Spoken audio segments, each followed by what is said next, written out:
Lyndsey Parker.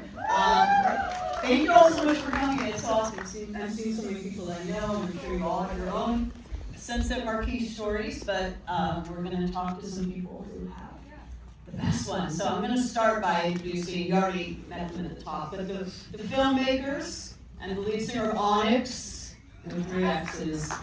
Please welcome Measom and Greg Williams again.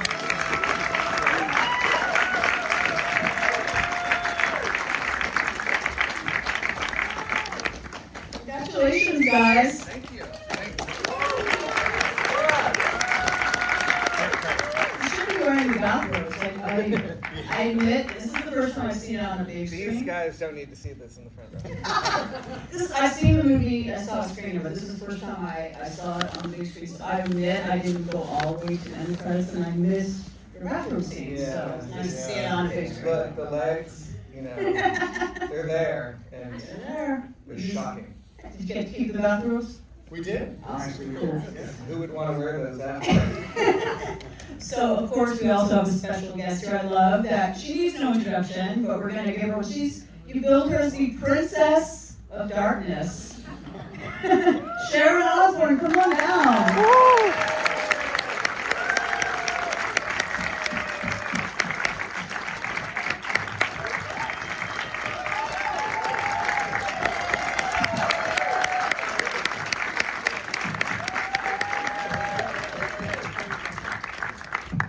I love the fact that you're in all white when almost everybody in the theater is in all black, so you can stand out.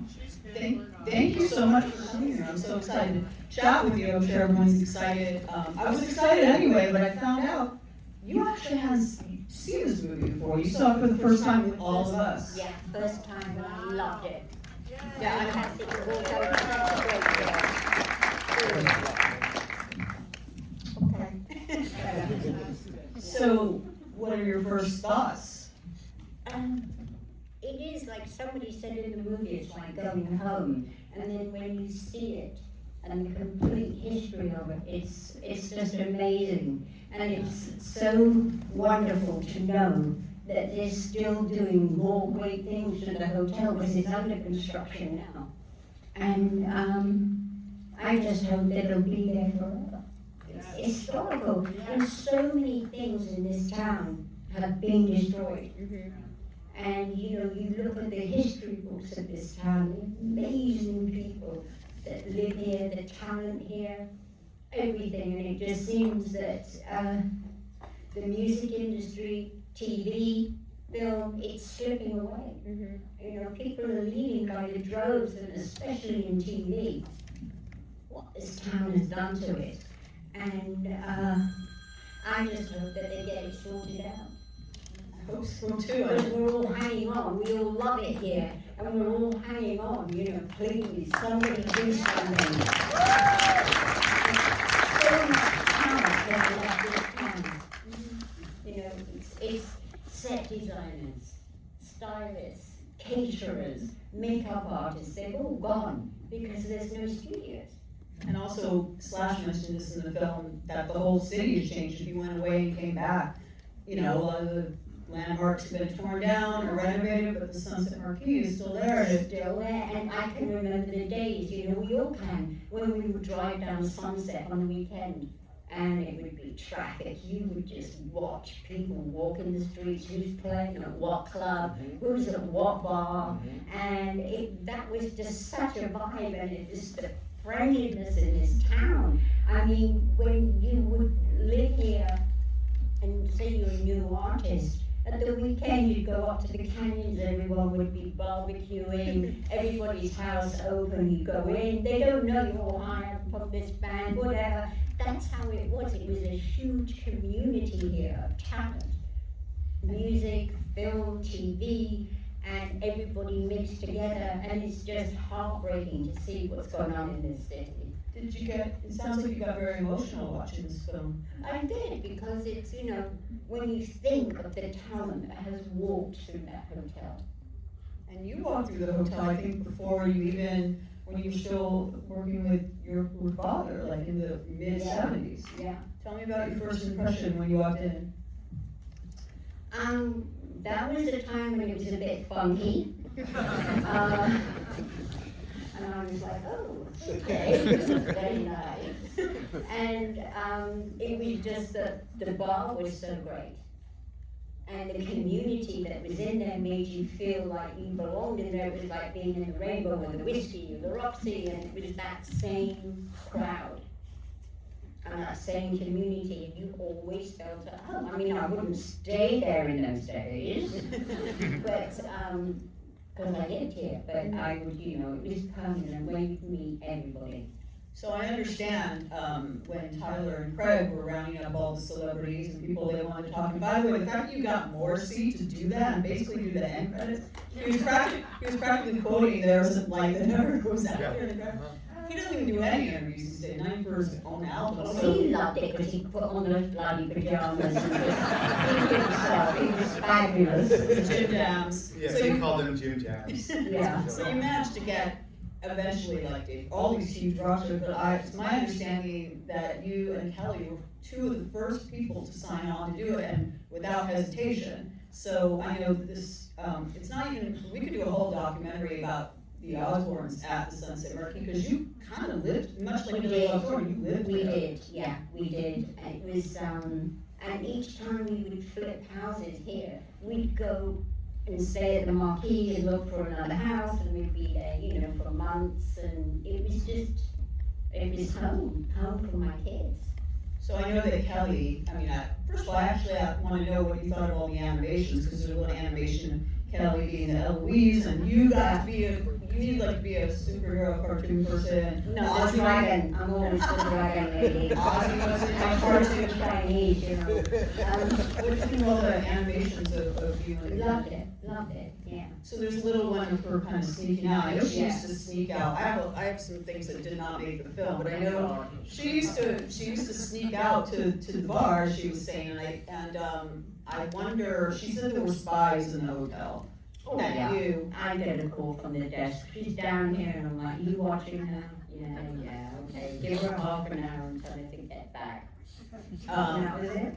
So now that I know that this was your first time watching the film, what was your reaction to the line that Kelly had when she's like, I did the first kiss, the first Oh, yeah, yeah. Did you know that? No. The one where she won't name who gave it to you. Yeah, I know. You know who gave it to you? Yeah. You don't say, you know. Yeah, I called it up. Well, now you said it, I want to hear this. Okay. Tell me what happened. I will say no more, but Did you take the way when Kelly was saying you do not want to be yelled at by Sharon Osbourne, did you yell at Courtney for that? more than that. Let's leave it at that. I did not even expect you were going to say it, so. Thank you. She's a cunt. A boring old cunt. A dry old cunt.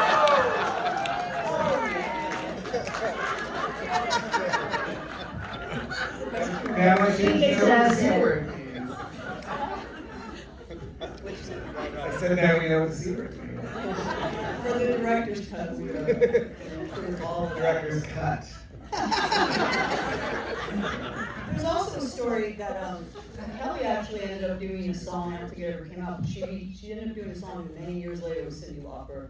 And the family first met Cyndi in the gym. That's right, that's Tell me that right. story. Yeah, and then Kelly was all excited because she loved Cindy at that time.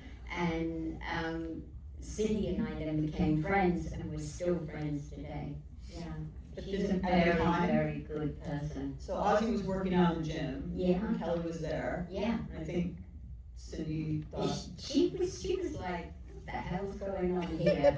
And she was great, you know. Cindy at that time had that, you know, New York attitude, and she would come off like a toughie, but she's so soft. She's the best. so like I said, I have all these like little insider things I know, because, you know, if we had had all of the stories about your family at the Sunset Marquis, there wouldn't have been room kind of for anybody else. So I also, so Kelly learned to drive at this hotel. Yeah, she did. So tell me, you remember that? Was she actually like driving like on Altaloma, or was she? Oh yeah, they would pick her up for her lessons, and they would take her all around the area, the teachers, and yeah, she learned to drive through living there. And there was another story about how she tried to climb out the window to escape school, and then she ran into an actor who became one of her friends. Do you know this story? It was Reese Ifans, am I pronouncing that right? The guy, he's on, what, he was a naughty tale, you probably, a lot of people know him as like the guy from My Home. Yes, I know, yeah. So how, They are friends, yeah. and they met because she was trying to escape from the hotel. Yeah, and run away from the nanny that was there to take her to school, waiting in the car. And so, what are your some of, that weren't in the film, what are some of your fondest memories? And I don't know how, like, if you had to add how many months you spent there as a family, this was your home away from home. It's hard because before Ozzy and I were married, Ozzy would stay there when we were putting together his solo project. Okay. So he would stay there, and I think this is gone. You can smell. No, Hello. Hello. you broke it. You broke it. I probably did. It was such a mic drop when you said recording love thing that the mic just ended. Oh, she's gonna come after me. How many people were filming which, alright, let's go, we're going by her. Yeah, she can join the queue. I did not think you were gonna, I'm glad I asked, but I did not think you were gonna tell me. I'm so glad you did. But yeah, what are some of your, besides, that's probably not one of your fond memories. What are your fond memories as a family? Oh, there were so many great people that worked there. There was one of the waiters that did room service that became a friend of ours. And Ozzy just... They're saying Michael, is it Michael? Yeah, yeah. Yes, we love Michael. Yeah. Oh. Yeah. And we had his phone number, and we would, when we weren't even there, we would, check in on him and all of that. Didn't Ozzy record at Nightbird Studios downstairs? Yeah, Ozzy did, and also my daughter Amy did. So yeah, we've been down there a lot. I read that Amy had her fifth, I think it was her 5th birthday party at the Marquis, and then Slash showed up. As one does to a 5th birthday party. Yes, Slash showed up. It was like in the afternoon, and then suddenly I see Slash and Ozzy leaving. And I'm like, well, that's fucked up then. So, and where's Daddy gone? He's working. Did he come back? No. And Kelly says one of her favorite things besides the hot tub there was the chocolate cake at the Sunset Marquis. Yeah, the chocolate cake was great. And also, who was it that mentioned the rabbits? Because we used to love the little rabbits. They were Morrissey did, because he's, animal. Yeah. Just, they used to be by the hot tub. Well, you got the best line in the film, I think, when they asked. Yeah, Kelly. I know, and I knew what was going on in that hot tub too. It was like Ozzy and I were like, yeah. You must have known when you said that on camera that they were going to use that line. I'm surprised it's not on the trailer. But what was the hot tub like? Or what was, okay, I think an interesting, I don't know if I'd call it a contradiction, but an interesting double thing is this was a hotel that was not family friendly, and yet totally was at the same time. It was a family atmosphere, but it was also a rock and roll atmosphere. It's kind of interesting. It worked for us because the bungalows were so far away from the main hotel, and there was another swimming pool. There's another swimming pool there. So we would always use the other swimming pool, and we would in the bungalows away from what was going on. And so, in the evening, if Ozzy and I wanted to go down to the main hotel, we would, but the kids were always, well, not Kelly, but Jack and Amy were in the bungalows. Is there anything from this film having you probably more than, with the exception of Billy Bob Thornton, you probably spent more time at this hotel than anyone else who's in the film. Is there anything that surprised you that you did not know? No. You probably know a lot more. No, and we never went near the hot tub at night. That was the time. In the day, you know, after they cleaned it, it was like, all right, dip a toe in. But at night, we never went there. One thing I just wanted to mention about the pool thing, one of my favorite scenes, besides the scenes you were in, was I like worship Russell McKay. He's like in one of my top 5 people I want to interview or meet. He like created the vision of my childhood. And I did not know he did Tonight I'm Yours, because it is quite different from all the Duran Duran type things he did. And watching him kind of cringing at it, not wanting to like look, cracked me up. And you two as directors, were you like feeling his pain when you made him do that? When you're like, Yeah, we loved every second. You know, I don't think people, when they made videos back then, realized that 40 plus years later, they'd be able to cue them up on a computer-like device. You know, they played on MTV, and back then they didn't even have MTV basically when it was made. I think it was 82, so they barely had MTV. But you know, who knew that that would be something that you'd be watching years later and would be on a big screen in, you know, in Sunset Strip. It was a very honest reaction. You always love that. I mean, he's wrong. That video is great. There's nothing wrong with that. I guess maybe it's not typical what he does, but I love that video. So I was talking about the family thing, and I wondered, Sharon, how you related, because with all the rock and roll debauchery tales that are happening, and that, of course, that's probably why people come to watch the movie. At the heart of it is this father-son story with George and Mark Rosenthal that, you know, you're from a rock and roll family, guys, so you must have really appreciated. What did you think of that part of the film? I thought it was really endearing. It's a great story to be told. It is. Was there anything about it that you sort of related to or resonated? I related to because how old his dad is, that generation, how they were on their kids. They were really tough, really tough. And it was like, you know, they bust your balls to make you what you were. And his dad, listen, did a great job with him. Look at what he became. Did you relate to it because of your own experience? As moving I just know that generation and, you know, his culture and everything he came from, and so he was hard on his kids. And I'm just so used to seeing that from that generation. I didn't know it was as bad as it was, but I knew his dad was, you know, hard. I believe Mark Rosenthal is here. Is he here in the theater? Come down, Mark.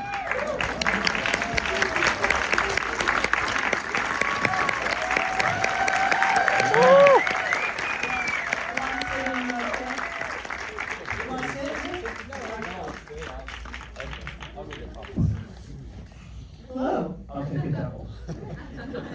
Hi, nice to meet you. Good to see you.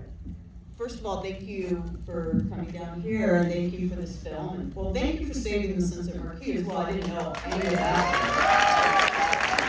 Thank you for that. When Sharon was saying how so much in LA's changed, that could have been another thing that got torn down or sold or whatever, so thank you for that. Maybe next year that becomes okay. Don't make it a Dairy Queen. Dairy Queen. Morrissey will be mad, especially because he's vegan, so you know, he doesn't eat dairy. It's my understanding that you didn't necessarily want to be part of this film initially, or like on camera, I mean. Is that true?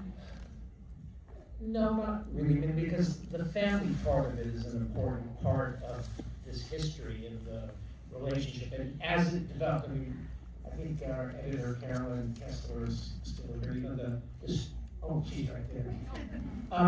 You know, the documentary is an amazing process. I had no idea about any of it, but imagine 100 or 150 hours of film and finding the story in it, and that's what these guys did. So it wasn't that I wanted to make sure that that entire tale was told, and absent being a part of it, it wouldn't.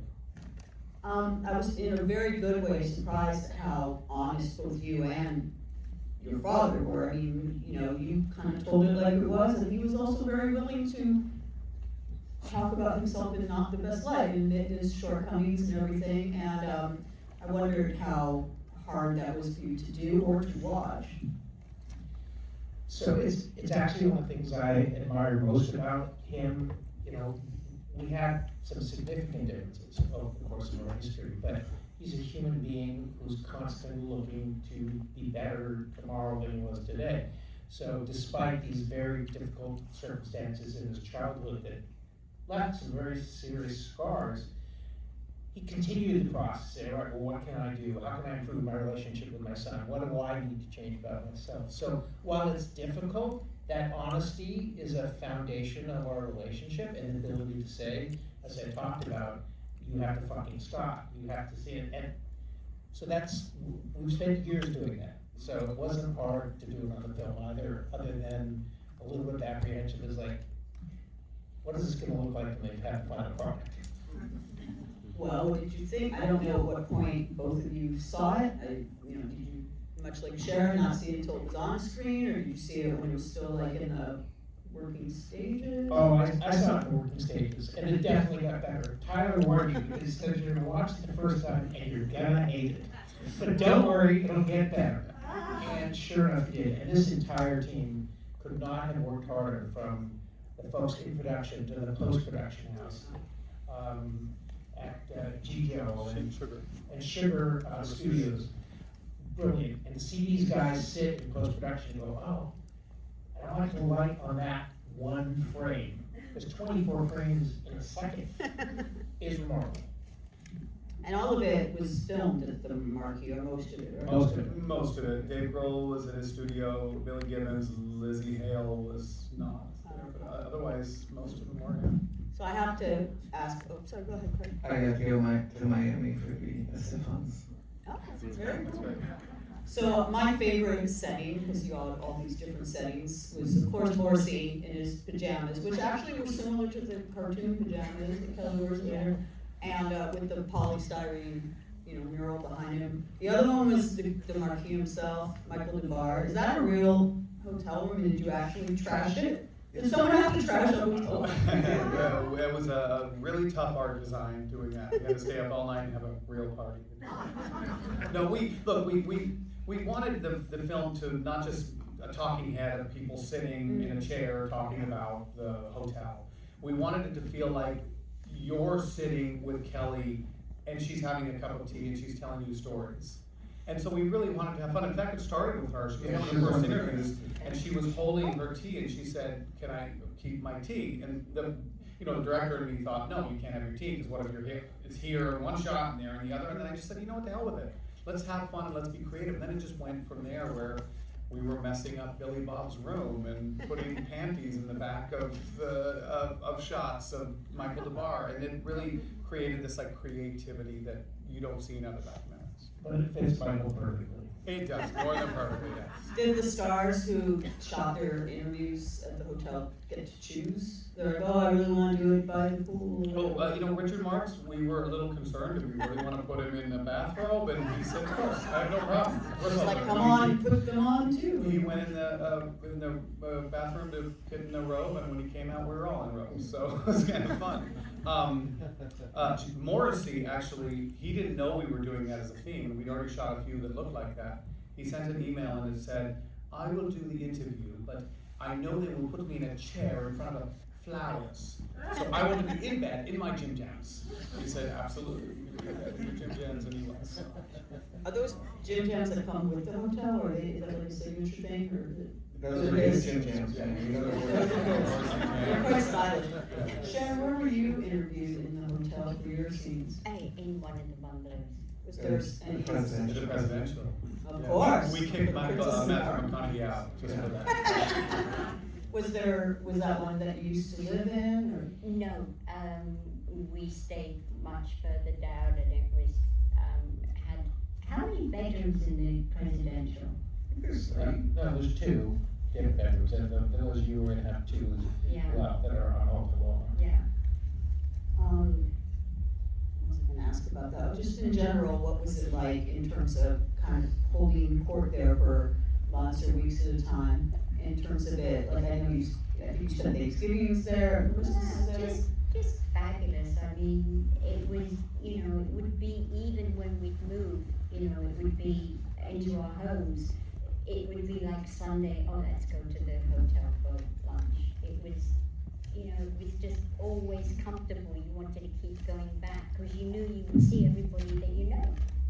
And famously, at kind of at the beginning, Kelly says that it was the only hotel in Los Angeles that would let Ozzy stay or wouldn't kick him out or let him be himself. Did you try any other hotels, like the Chateau or whatever, and it just, Yeah. much like Chris Robinson's story, it was not gonna work? Yeah, you try everywhere, and you know, every new hotel wants to get everybody's business and whatever, and they offer you deals and all of that, and they're great, but they're cold.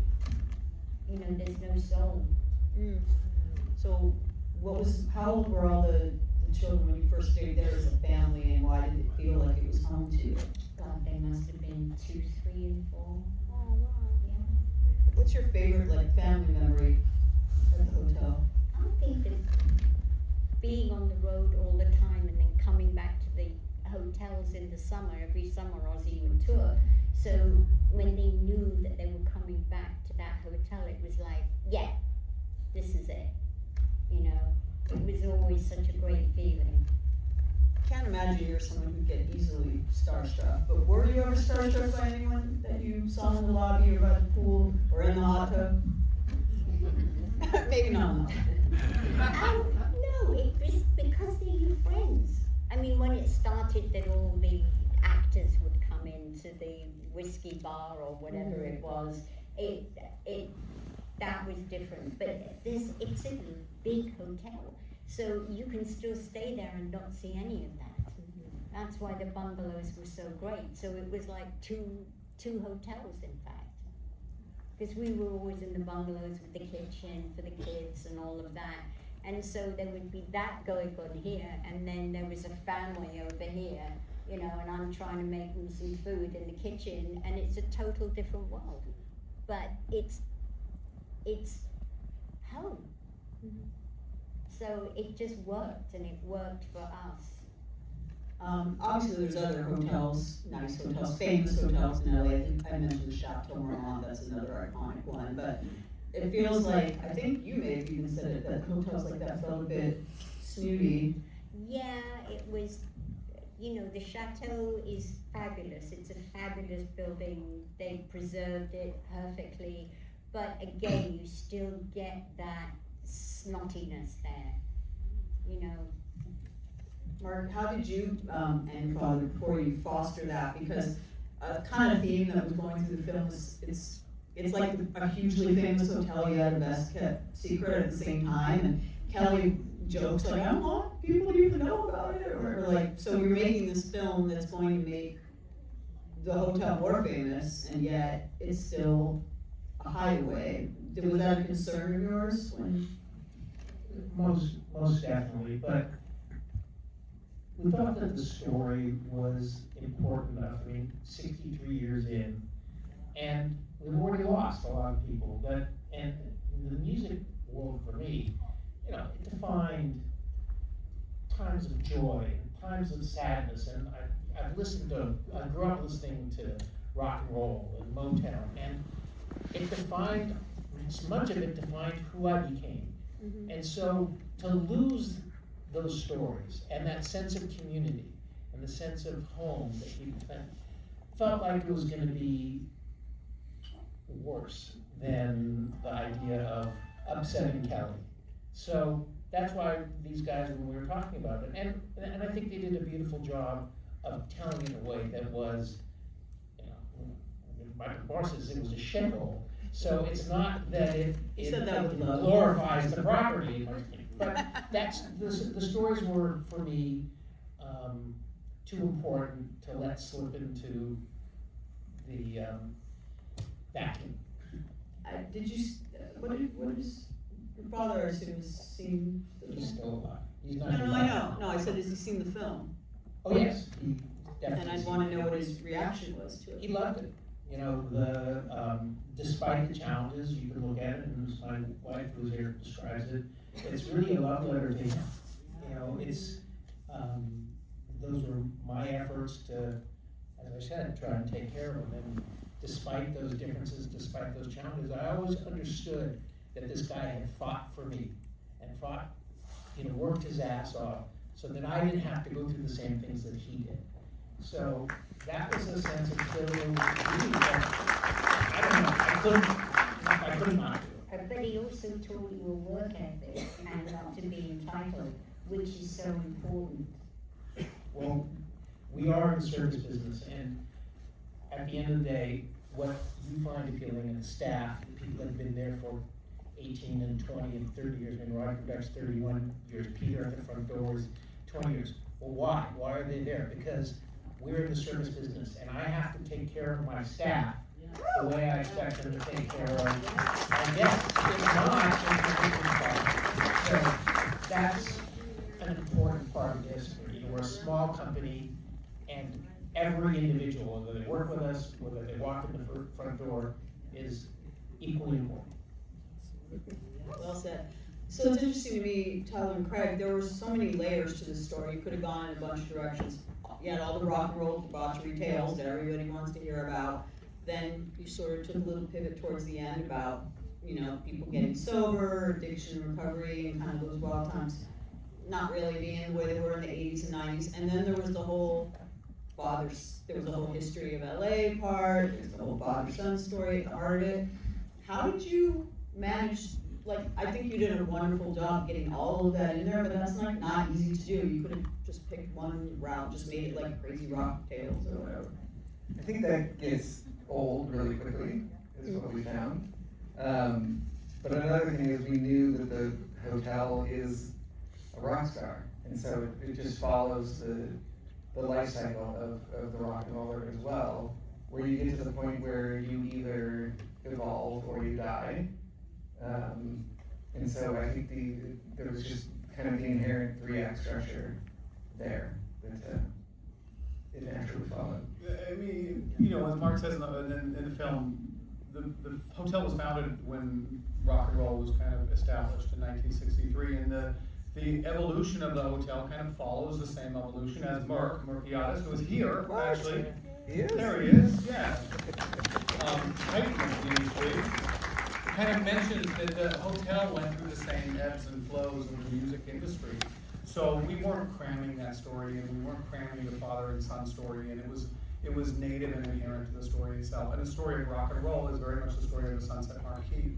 I mean, it's really an unknown story, the amount of people and the amount of songs, my favorite part of that whole film is Dave Grohl saying, be together and make things together and be creative. And in this world we live in today, it's less and less happening. You can have a Zoom meeting, you can write scripts, you can make movies without even seeing another person. And we tried even making this movie, how many people can we have and how many creative people can we get in one room? We didn't hire one animator, we hired 7 different animators, and all of them communicated and collaborated together. So that ethos of the hotel of come, meet, hang out, which if you go to the Sunset Marquis, I guarantee you may meet someone famous or you'll meet someone fascinating. They're always there.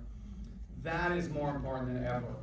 So the artists and filmmakers and movie makers and music makers out there, get together, try to meet together, am I right?